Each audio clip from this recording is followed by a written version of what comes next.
Hello guys. तो cat की answer sheet और रिस्पॉन्स सीट आ चुकी है और उसके आने के बाद बहुत लोगों के दिल और दिमाग दोनों टूट चुके हैं और सेम चीज़ मेरे साथ भी हुई है। मैंने भी इस साल कैट का एग्ज़ाम दिया था और जो रिज़ल्ट मैंने एक्सेप्ट किया था बिल्कुल भी उसके हिसाब से नहीं आया। मतलब आप 8 घंटे 10 घंटे किसी पे इनपुट लगाते हैं और वो आउटपुट आपको ना मिले तो तकलीफ़ होती है, बहुत तकलीफ़ होती है। मैंने इतनी मेहनत इससे पहले ना तो कभी 10th में की थी, ना ही कभी 12th में की थी और ना ही मेरे ग्रेजुएशन में की थी। जितनी मेहनत मैंने कैट के लिए की थी, ऑन एन एवरेज मैं दिन में 8 से 10 घंटे पढ़ता था।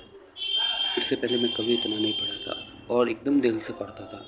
और जबकि मेरे 11th से मैंने मैथ्स छोड़ दी थी, यहाँ आकर मैंने मैथ्स में इतनी मेहनत की कि जब मैं ट्यूशन्स करता था तो मुझको लगता था कि हाँ, मेरी मैथ्स में पकड़ हो चुकी है।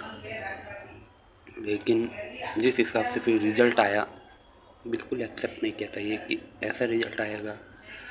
तकलीफ़ हुई, बहुत ही ज़्यादा हुई, क्योंकि आप किसी में 8 घंटे 10 घंटे अपना टाइम किसी पे दे रहे हो एक दिन का। सोच लो एक हफ्ते में कितने घंटे और एक महीने में कितने घंटे हो गए और 6 महीने में कितने हो गए। इतना टाइम देने के बाद भी अगर आपको ऐसा रिजल्ट मिले तो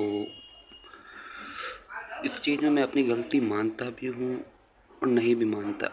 नहीं इसलिए मानता क्योंकि मेहनत की थी, मैंने हद से ज़्यादा मेहनत की थी। अगर मैं टेम्परेरी पढ़ता, 1 घंटे 2 घंटे किताब खोल के बैठा रहता और फिर एग्ज़ाम देने जाता तो शायद इतनी तकलीफ़ नहीं होती। लेकिन 8 घंटे 10 घंटे पढ़ने के बाद अगर ये रिज़ल्ट आता है तो कहीं न कहीं फिर किसी और को भी दोष देना बनता है। मैं नाम नहीं लूँगा किसको दोष देना है नहीं देना है, तो आप लोग समझ जाइए। लेकिन आप लोगों में से बहुत लोग ऐसे होंगे जो 5 घंटा 6 घंटा या कुछ मेरे से ज़्यादा 10 घंटे भी पढ़ते थे और उनको भी रिज़ल्ट वो नहीं मिला। तो वो शायद मेरी तकलीफ़ समझ सकते हैं कि अभी कैसा लग रहा है। क्योंकि दुनियादारी सब कुछ छोड़कर मुझे फ़िल्मों का बहुत शौक़ है। मैंने फ़िल्में देखना छोड़ दी, सब कुछ छोड़ दिया इसके लिए। और उसके बाद अगर ऐसा रिज़ल्ट आया तो तकलीफ़ हुई बहुत ज़्यादा। सपना था IIM, मिला नहीं वो। अभी फ़िलहाल एनमेट का फॉर्म भरा है मैंने, 13 दिसंबर को उसका एग्ज़ाम है। आखिरी उम्मीद वही। ऐसे स्नैप का भी भरा है जिसका एग्ज़ाम 22 दिसंबर को है।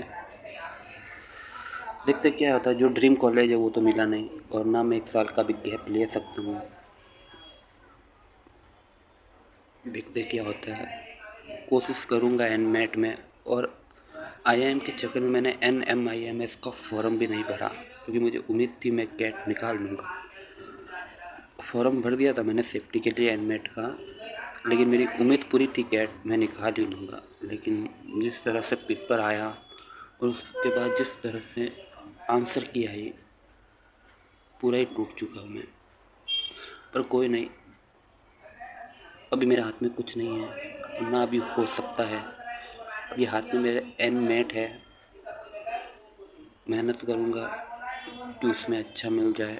अब NMIMS का फॉर्म तो मैंने भरा नहीं, तो उसके बाद की जो कॉलेज है उसी में देखना पड़ेगा। कोशिश करूँगा, मेहनत करूँगा कि इसमें नंबर अच्छे आए। कॉलेज आए या ना आए, लेकिन नंबर कम से कम अच्छे आए ताकि जो मेरी मेहनत है वो दिख जाए। नहीं तो फिर ऐसा ही लगेगा कि मैंने ये 6 महीने 8 महीने कुछ पढ़ाई नहीं की।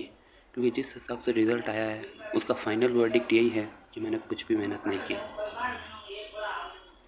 इसलिए अपनी सारी मेहनत, अपना सारा दिमाग, अपना सारा मेहनत जो है वो भी मैं एनमेट पे ही लगा रहा हूँ। कोशिश करूँगा कि इसमें अच्छा आए और स्नैप में इससे भी अच्छा कर सकूँ मैं, ताकि जो डिमोटिवेट मुझे कैट ने किया है उससे शायद मैं थोड़ा उभर के बाहर आऊँ। अभी अगर मैं 1 साल गैप भी ले लूँ मेहनत भी कर लूँ और नेक्स्ट ईयर फिर से वो हो जाए तो फिर से 1 साल मेरा वेस्ट हो जाएगा। 6 महीने तो हो गए वेस्ट जिस तरह से रिजल्ट आया कैट का, इसलिए गैप मैं ले सकता नहीं। इसलिए अभी एनमेट पे मेहनत कर रहा हूँ मैं। 13 तारीख को एग्ज़ाम है उसका, तो विश करिए मेरे लिए कि अच्छा हो जाए पेपर मेरा और अच्छे कॉलेज में चला जाऊँ मैं। बस यही है। बाकी आप लोगों को भी अगर ऐसा लगता है कि जैसा मेरे साथ हुआ वैसा आप लोगों के साथ हुआ तो आप लोग बता सकते हैं मुझे। कोशिश करेंगे कि अपन जितने भी लड़के हैं और जो मेरे साथ जुड़ते हैं अपन सब लाइव आएंगे एक साथ ही और सब लोग मिलकर एक साथ इस पे बात करेंगे कि आखिर प्रॉब्लम हुई कहाँ।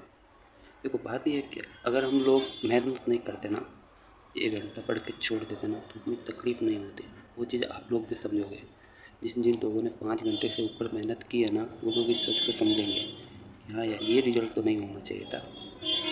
अच्छा ठीक है, हमारी एक्सपेक्टेशन अगर हम 60 नंबर लेके चल रहे थे, 40 तक आए तो हम समझ सकते थे कि चलो, लेकिन हम उम्मीद 60 की करके वहाँ पर पहुँच गए तो फिर दिक्कत होती है।